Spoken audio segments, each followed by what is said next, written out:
সাম্প্রতিক সময় বাংলাদেশের রাষ্ট্রপতি শাহাবুদ্দিন আহমেদ চুপ্পুকে নিয়ে একটি বিতর্কিত মন্তব্য আসছে। শাহাবুদ্দিন চুপ্পু তিনি তারেক রহমানের কন্যা জাইমা রহমানকে দুবার সালাম দিয়েছেন।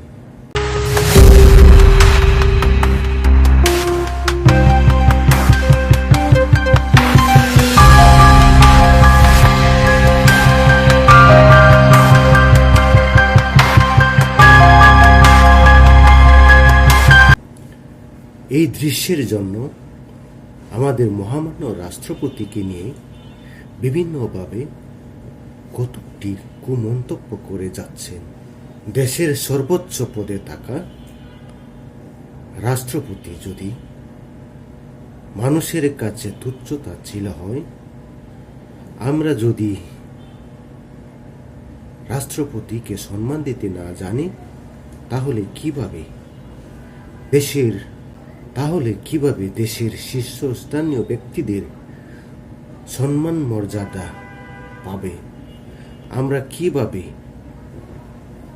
নিজেরাও বা সম্মানিত বোধ করব? এমনটাই হওয়া কি কখনো উচিত? কেন আমাদের হীন মন মানসিকতা মহামান্য রাষ্ট্রপতিকে নিয়ে? তিনি সাংবিধানিক পদ থেকে রাষ্ট্রপ্রধান নির্বাচিত হয়। তিনি রাষ্ট্রের ঐক্যের প্রতীক। তিনি সংসদ নির্বাচিত ব্যক্তিদের দ্বারা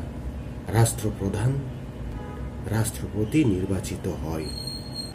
তবে তিনি সংসদীয় গঠনতন্ত্রে নামমাত্র রাষ্ট্রপ্রধান।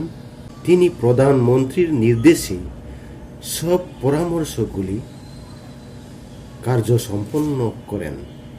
তিনি সংসদীয় গঠনতন্ত্রে নামমাত্র প্রধান ব্যক্তি, কিন্তু প্রধানমন্ত্রীর নির্দেশে সব ধরনের কাজ পরামর্শ অনুযায়ী কাজ করে থাকেন। অন্যদিকে রাষ্ট্রপতি শাসিত সরকারে নির্বাহী ক্ষমতার প্রধান হিসাবে দায়িত্ব পালন করেন।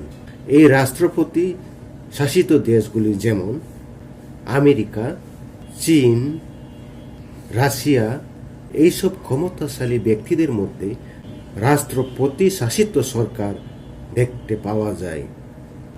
রাষ্ট্রপতি তিনি রাষ্ট্রের সকল ব্যক্তির ঊর্ধ্বস্থান লাভ করেন। রাষ্ট্রপতি হচ্ছেন দেশের সশস্ত্র বাহিনীর কমান্ডার এবং সর্বাধিনায়ক। এই রাষ্ট্রপতির দায়িত্ব এবং ক্ষমতা, তিনি বিচারপতি, প্রধানমন্ত্রী, বিভিন্ন দেশের রাষ্ট্রদূতদের নিয়োগ এবং বিভিন্ন সাংবিধানিক কাজে গুরুত্বপূর্ণ বিষয় নিয়ে দায়িত্ব পালন করেন।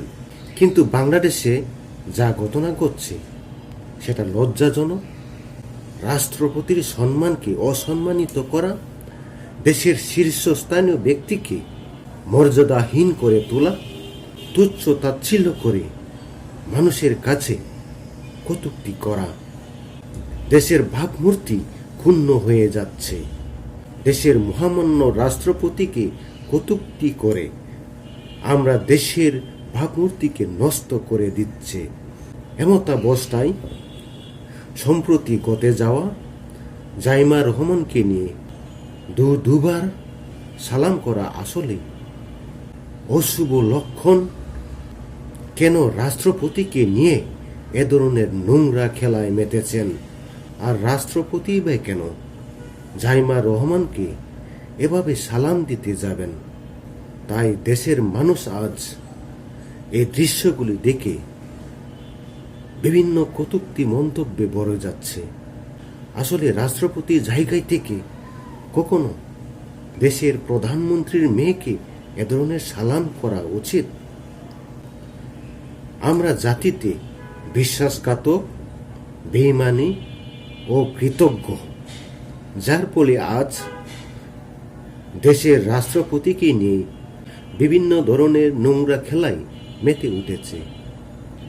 সাবেক ইন্টারিম সরকারের আমলে রাষ্ট্রপতিকে নিয়ে বিভিন্ন ধরনের কুমন্তব্য তার প্রতি মব সন্ত্রাস তাণ্ডব চালিয়ে যাওয়ার জন্য প্রচণ্ড চেষ্টা চালিয়ে যাচ্ছিল, তাকে কিভাবে হেস্ত নেস্ত করে, তাকে বইভীতি দেখিয়ে কিভাবে ক্ষমতা থেকে সরানো যায়, এ ধরনের ব্যর্থ প্রচেষ্টাও করেছিলেন বারংবার। ও সাংবিধানিকভাবে রাষ্ট্রপতির ছবিকে বিভিন্ন রাষ্ট্রদূতের কার্যালয় থেকে জোরপূর্বক নামানো হয়। এ ধরনের বিদেশি কূটনীতিকদের কাছে দেশের মহামান্য রাষ্ট্রপতিকে অসম্মানিত করা, মর্যাদা ক্ষুণ্ণ করা, তাতে দেশের মানুষেরই অসম্মানিত বোধ হয়। কেন দেশের মানুষের কাছে আমাদের রাষ্ট্রপতিকে সম্মানহানি করছেন? কেনই বা আজ তুচ্ছ তাচ্ছিল্য করছেন? জাইমা রহমানকে মহামান্য রাষ্ট্রপতি 2 বার সালাম করা হয়েছে। আজ দেশব্যাপী রাষ্ট্রপতিকে নিয়ে সমালোচনা। প্রধানমন্ত্রী শাসিত ক্ষমতা বলে কি দেশের সর্বোচ্চ সম্মানিত ব্যক্তি রাষ্ট্রপতিকে এ ধরনের অসম্মানিত করতে হবে? কেন আজ দেশের মহামান্য রাষ্ট্রপতির এমতাবস্থা? কেন বিগত ইন্টারিম সরকার মহামান্য রাষ্ট্রপতিকে তুচ্ছ তাচ্ছিল্য করেছ? কেন বিভিন্ন প্রতিষ্ঠানে তাকে কোথাও কোনো উপস্থিত হতে দেয়নি? কেন তাকে বন্দি শিকলে রাখতে হয়েছে? এ ধরনের নোংরা রাজনীতি থেকে আমরা কবে বেরিয়ে আসব? যে সরকারি নির্বাচনে বিজয় লাভ করুক, রাষ্ট্রপতিকে রাখতে হবে সকল দলের, সকল মানুষের ঊর্ধ্বে। তাকে নিয়ে নোংরা রাজনীতি করা দেশের জাতীয় রাজনীতিতে নোংরা রাজনীতিতে পরিণত হয়। এটা আমাদের স্বাভাবিকভাবে হয়ে যাচ্ছে। যে দল ক্ষমতায় আসবে সেই দলের মনোনীত করবেন কে রাষ্ট্রপতি হবে, কে সম্মানিত ব্যক্তি হবে। কিন্তু পরবর্তী সরকার যখন ক্ষমতায় আসে তখন এই রাষ্ট্রপতিগুলি হয়ে যায় অমর্যাদাপূর্ণ এবং অবহেলিত। কেন এ ধরনের মন মানসিকতার পরিচর্যা করতে হবে আমাদের রাজনীতিতে? কেন আজ মববাজ, সন্ত্রাসবাজ, চাঁদাবাজ করে, দুর্নীতি লুটপাট করে দেশকে আজ অরাজকতার দিকে নিয়ে যাচ্ছে? আজ দেশের অর্থনৈতিক অবস্থা শোচনীয়, ব্যবসা বাণিজ্য একবারে ধ্বংসের প্রান্তে। দেশের এই নোংরা রাজনীতি, নোংরা গণতন্ত্রকে আমরা কবে পরিহার করতে পারব? প্রত্যাশা রাখি পরবর্তী প্রজন্মে বর্তমান সরকার এই নোংরা রাজনীতি থেকে বেরিয়ে আসবেন, সরকারি দল বিরোধী দল হয়ে দেশের স্বার্থ রক্ষার জন্য, দেশের সার্বভৌমত্ব উন্নয়নের জন্য ঐক্যতা সমঝোতার অপরিসীম। তাই রাষ্ট্রপতির মতো সম্মানিত ব্যক্তিকে অসম্মানিত করা, রাষ্ট্রকে অপদস্থ করা হয়, অমর্যাদা করা হয়। এ ধরনের কালচার থেকে আমরা বেরিয়ে আসি, মহামান্য রাষ্ট্রপতিকে সর্বোচ্চ আসনে সম্মানিত করার জন্য আমরা প্রতিজ্ঞাবদ্ধ হই। আসুন আমরা দেশের সকল অপসংস্কৃতি রাজনীতিগুলি মুছে ফেলি।